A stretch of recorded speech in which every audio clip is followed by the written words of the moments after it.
নমস্কার, এই মুহূর্তে আমি আপনাদের সামনে হাজির হয়েছি একটি সংবাদপত্র নিয়ে। সংবাদপত্র শুরুতেই আপনাদেরকে দেখাই। কেন দেখাচ্ছি বলুন তো? কারণ এই সংবাদপত্রের প্রথম যে পাতা, সেই পাতা অত্যন্ত আকর্ষণীয়, এবং শুধুমাত্র যে একটি সংবাদপত্রেরই প্রথম পাতা আজকের আকর্ষণীয় তা কিন্তু নয়। আজকের প্রত্যেকটি সংবাদপত্রের প্রথম পাতা এভাবেই আকর্ষণীয় হয়ে উঠেছে। কেন আকর্ষণীয়? নিশ্চয়ই আপনারা দেখতে পাচ্ছেন এখানে স্বনির্ভর বাংলা রয়েছে। এই স্বনির্ভর বাংলার বিজ্ঞাপন দেওয়া হয়েছে। যে বিজ্ঞাপন কেন দেওয়া হয়েছে? কারণ সম্প্রতি বাজেট শেষ হয়েছে, রাজ্য বাজেট পেশ করা হয়েছে। রাজ্য বাজেটে রাজ্য সরকারের তরফ থেকে একাধিক ঘোষণা করা হয়েছে। সেখানে যেমন লক্ষ্মীর ভাণ্ডারের যে আর্থিক সহায়তা, সেই আর্থিক সহায়তা বৃদ্ধির কথা জানানো হয়েছে। সেই সঙ্গে বাংলা যুব সাথী প্রকল্পে মাসিক 1500 টাকা আর্থিক সহায়তা দেওয়া হবে। যারা একেবারে 20 থেকে 40 বছর বয়স যাদের রয়েছে তারা প্রত্যেকে সেই আর্থিক সহায়তা পাবেন 5 বছর পর্যন্ত, এই ঘোষণা করা হয়েছে। এছাড়াও আরও বেশ কিছু ঘোষণা রয়েছে, যেমন তার মধ্যে রয়েছে ক্ষেত মজুরদের জন্য বার্ষিক 4000 টাকা সহায়তা। এছাড়াও কৃষকদের সেচের জন্য, জল ব্যবহারের জন্য নির্ধারিত জল কর সম্পূর্ণরূপে মকুব করা হয়েছে। এই ধরনের এই পাতা আজকের সজ্জিত কার্যত এই বিজ্ঞাপনের মাধ্যমে। কেন আজকের এই কথা বলছি? কারণ সামনে নির্বাচন রয়েছে, আর নির্বাচনের আগে এই মুহূর্তে সমস্ত রাজনৈতিক দল নিজেদের মাটি শক্ত করার জন্য নিজেদের মতো করে তারা মানুষের মন জয় করা শুরু করে দিয়েছে। এবং বিভিন্ন সময়ে আমরা দেখেছি বিরোধীদের তরফ থেকে একাধিক প্রতিশ্রুতি দেওয়া হয়েছে, কিন্তু পরবর্তীতে দেখা গিয়েছে যে সেই প্রতিশ্রুতি কার্যত বিরোধীরা রাখতে পারেনি। কিন্তু রাজ্য সরকারের তরফ থেকে, তৃণমূল সরকারের তরফ থেকে মুখ্যমন্ত্রী মমতা বন্দ্যোপাধ্যায় তিনি প্রতিশ্রুতি দিয়েছেন, এর আগেও আমরা দেখেছি, এবং সেই প্রতিশ্রুতি তিনি রেখেছেন। সেই প্রতিশ্রুতি মতোই যে ঘোষণা বাজেটে করা হয়েছে, যে কথা বাজেটে বলা হয়েছে যে সাধারণ মানুষ এই প্রকল্পের সুবিধা পাবেন, সেই প্রকল্পের সুবিধা ইতিমধ্যেই সাধারণ মানুষ পেতে শুরু করে দিয়েছেন। এবং জানিয়ে রাখি যে রেজিস্ট্রেশন পর্ব শুরু হচ্ছে আজ 14 তারিখ, আগামীকাল 15 তারিখ থেকে শুরু হচ্ছে রেজিস্ট্রেশন পর্ব, যেখানে যুব সাথী প্রকল্পের রেজিস্ট্রেশন শুরু হচ্ছে। এবং সব থেকে বড় বিষয়, সেই যুব সাথী প্রকল্পের যে ক্যাম্প থাকছে, সেই ক্যাম্পেই যারা যারা এখনো পর্যন্ত লক্ষ্মীর ভাণ্ডার করেননি, অ্যাপ্লাই করেননি, তারা সেই লক্ষ্মীর ভাণ্ডারের অ্যাপ্লাই এই যুবসাথী প্রকল্পের ক্যাম্পেও কিন্তু করতে পারবেন। সেই কথাও ইতিমধ্যে জানিয়ে দেওয়া হয়েছে। আমি ডেটটা আরও একবার জানিয়ে রাখি, 15 ফেব্রুয়ারি থেকে 26 ফেব্রুয়ারি পর্যন্ত সময় রয়েছে, এই ক্যাম্প চলবে।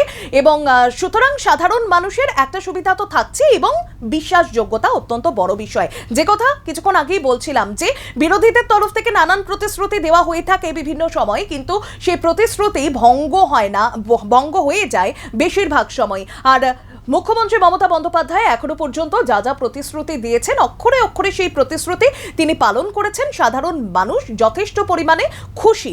কারণ আমি যদি একটা উদাহরণই দিই, লক্ষ্মীর ভাণ্ডারের উদাহরণ জানিয়ে, একটা সময় বিরোধীদের তরফ থেকে নানান রকম বিরোধিতা করা হয়েছিল এই লক্ষ্মীর ভাণ্ডার নিয়ে, এবং সেই জায়গায় দাঁড়িয়ে আজ প্রত্যেকটি মানুষ, প্রত্যেকটি মহিলার ব্যাংক অ্যাকাউন্টে যখন বর্তমান সময়ে দাঁড়িয়ে 1500 টাকা বা 1700 টাকা করে প্রবেশ করছে, তারা তাদের মতো করে বিভিন্ন প্রয়োজনে সেই 1500 টাকা বা 1700 টাকা তারা ব্যবহার করতে পাচ্ছেন।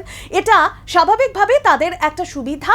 প্রত্যেক মহিলারা তারা খুশি, এবং যখন প্রত্যেক মহিলারা খুশি, মানুষ যখন জয় জয়কার করছেন মুখ্যমন্ত্রী মমতা বন্দ্যোপাধ্যায়ের, সেই সময় দাঁড়িয়ে আমরা বিভিন্ন সময়ে শুনেছি যে বিজেপির তরফ থেকে বলা হয়েছে যে তারাও যদি ক্ষমতায় আসে, সেক্ষেত্রে তারা এই ধরনের আর্থিক সহায়তা আরও বৃদ্ধি করে দেবে, অর্থাৎ মহিলাদের ব্যাংক অ্যাকাউন্টে আরও বেশি করে টাকা তারা প্রবেশ করাবেন।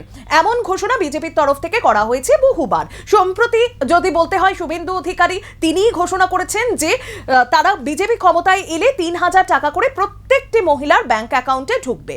কিন্তু বিষয়টা হলো যে বিজেপির তরফ থেকে বলা হচ্ছে যদি তারা ক্ষমতায় আসে তবে এই সুবিধাগুলো তারা সাধারণ মানুষকে দেবেন।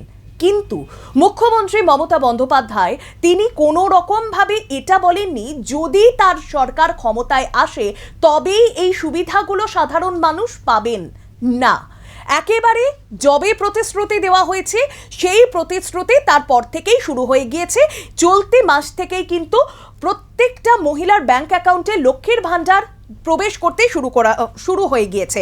আর অন্যদিকে যেমনটা বলছিলাম যে যুব সাথী প্রকল্প একেবারে আজকে যেমনটা দেখাচ্ছিলাম আপনাদেরকে যে একদম আজকে সংবাদপত্রের প্রথম পাতায় যে বিজ্ঞাপন, সেই বিজ্ঞাপনেই একদম স্পষ্টভাবে লেখা রয়েছে যে 1 এপ্রিল থেকে যুবসাথী প্রকল্পের টাকাও কিন্তু প্রত্যেক মানুষ পেতে চলেছে। অর্থাৎ যারা যারা এখনো পর্যন্ত কোনো চাকরি পাননি তারা পেতে চলেছেন। অবশ্যই বয়সীমা জানিয়ে দিই, 21 থেকে 40 বছর পর্যন্ত যারা রয়েছেন তারা এই যুবসাথীতে যদি অ্যাপ্লাই করে থাকেন সেক্ষেত্রে তারা কিন্তু এই যুবসাথী প্রকল্পের মাধ্যমে একটা আর্থিক সহায়তা পেতে পারেন। অর্থাৎ এখান থেকে বিশ্বাসযোগ্যতা অত্যন্ত গুরুত্বপূর্ণ একটি বিষয় বর্তমান সময়ে দাঁড়িয়ে, যেহেতু সামনে নির্বাচন রয়েছে। আর শুরুতেই বলছিলাম যে সমস্ত রাজনৈতিক দল নিজেদের মতো করে মানুষের মন জয় করতে এই মুহূর্তে ব্যস্ত রয়েছে, কিন্তু না, মানুষের মন জয় নয়।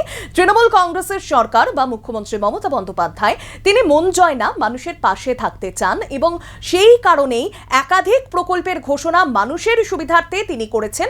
সেই ঘোষণাই শুধু নন, প্রতিশ্রুতি যেমন দিয়েছেন, প্রতিশ্রুতি যাতে একেবারে কার্যকর হয় সেই চেষ্টাও মুখ্যমন্ত্রী মমতা বন্দ্যোপাধ্যায়ের তরফ থেকে করা হয়েছে। আর যার প্রতিফলন স্বরূপ, একদম উদাহরণ স্বরূপ বলতে হয়, আজকের এই প্রত্যেকটি সংবাদপত্রের প্রথম পাতা, যেখানে বিজ্ঞাপন দিয়ে জানিয়ে দেওয়া হয়েছে যে এবার রেজিস্ট্রেশন শুরু হচ্ছে যুবসাথী প্রকল্পের, যেটা 15 তারিখ থেকে শুরু হচ্ছে, 26 তারিখ পর্যন্ত চলবে।